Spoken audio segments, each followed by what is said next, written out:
이성수의 블랙박스입니다. 자, 최근에 포털 사이트의 게시판 이렇게 쭉 보다 보면요, 연예인의 흑역사 해가지고 과거의 연예인들의 쑥스러운 그런 장면들을 담아놓은 영상들을 많이 보게 됩니다. 자, 그런데 이 흑역사의 단어의 뜻을 쭉 조회를 해보다 보니까요, 이 과거, 숨기고 싶은 과거, 이러한 뜻이 담겨 있었습니다. 자, 그런데 이런 흑역사를 가진 증시의 존재가 있죠. 바로 코스닥 시장이라고 볼 수 있겠습니다. 코스닥 시장, 과거의 흑역사가 있고 아직도 그 흑역사를 만들고 있는 그런 상황인데요. 이 왜 코스닥 시장이 왜 흑역사인지, 그리고 이 흑역사에서 벗어나기 위해서는 어떻게 해야 되는지, 그 부분에 대해서 이야기를 드리도록 하겠습니다.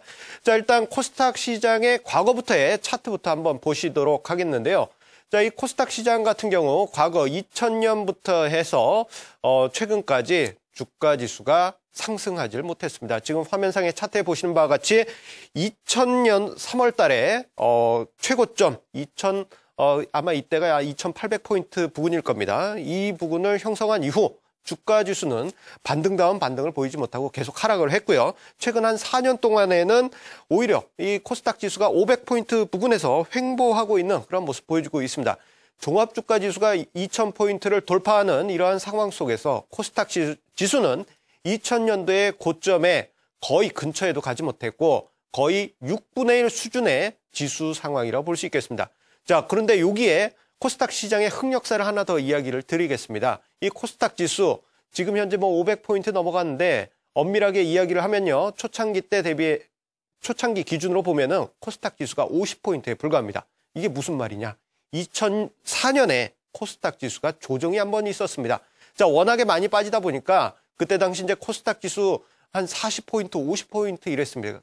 이런 수치면은 애들 장난하는 그런 숫자 같았죠. 그래서 한 10배 정도로 기준치를 높이자 해가지고 2004년 1월 달에 코스닥 지수를 기준 포인트를 100에서 1000으로 올리면서 그때 당시 이제 40포인트에서 400포인트로 높였고요. 지금 그러한 역사가 계속 이어지는 그러한 상황입니다. 자, 그런데 그 이후에도 코스닥 지수 상승하지 못하고 약세 흐름 이어지고 있습니다. 자, 그렇다면 이렇게 코스닥 시장이 약세 흐름을 그리는 이유 어디서 찾아볼 수 있을까요? 그 이야기를 드리겠습니다. 자, 크게 두 가지로 이유를 잡아볼 수 있겠는데요. 첫 번째로는 불미스러운 일로 인한 상장 폐지입니다.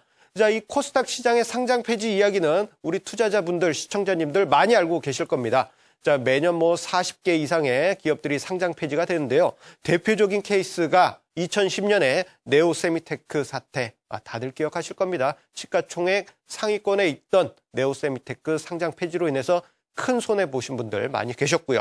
그리고 작년이었죠. 성균관전 투자 사태, 아마 많은 투자자분들 불미스러우셨던 그런 일이 있으셨을 것입니다.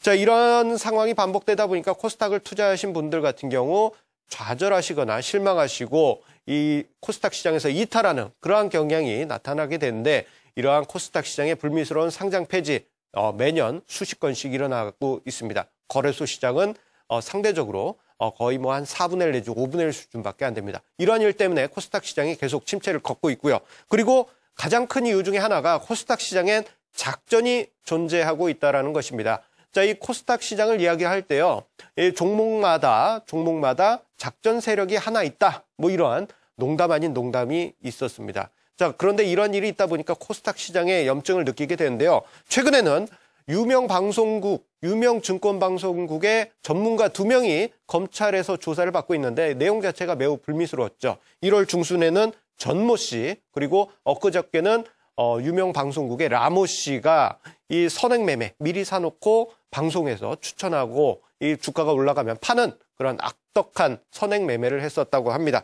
자, 이로 인해서 코스닥 시장에 대한 거부감 높아지는 그러한 상황이고 증권업계 전반에 불황을 가지고 오게 됩니다. 자, 그렇다면 코스닥 시장 다시 살릴 방안은 없을 것인가? 자, 이 부분에서 중요하게 이야기 드리겠습니다. 금융당국이 코스닥 시장에 대한 감시를 매우 강화해야 되겠습니다. 거래소 유가증권 시장은 그래도 감시가 많아가지고 이 코스닥 시장처럼 작전이 그렇게 횡행하지 않는데, 코스닥 시장이 작전이 횡행하는 이유는 감시가 상대적으로 좀 약한 것은 아닌가, 그런 생각이 들게 되고요. 그리고 우회 상장이라든가 회계 감사도 강화를 해야 되겠습니다. 자, 마지막으로 정리를 해서 이야기를 드리겠습니다. 코스닥 시장 살아나야 됩니다. 자, 그러한 이유는 자, 우리 새로운 대통령께서도 경제민주화 이야기를 해주시고 계신데요. 코스닥 시장이 살아야 중소기업과 그리고 벤처기업들이 살아날 수 있습니다. 그렇기 때문에 코스닥 시장 그 어느 때보다도 건강한 옥토로 만들어야 된다는 점 다시 한번 이야기 드리겠습니다.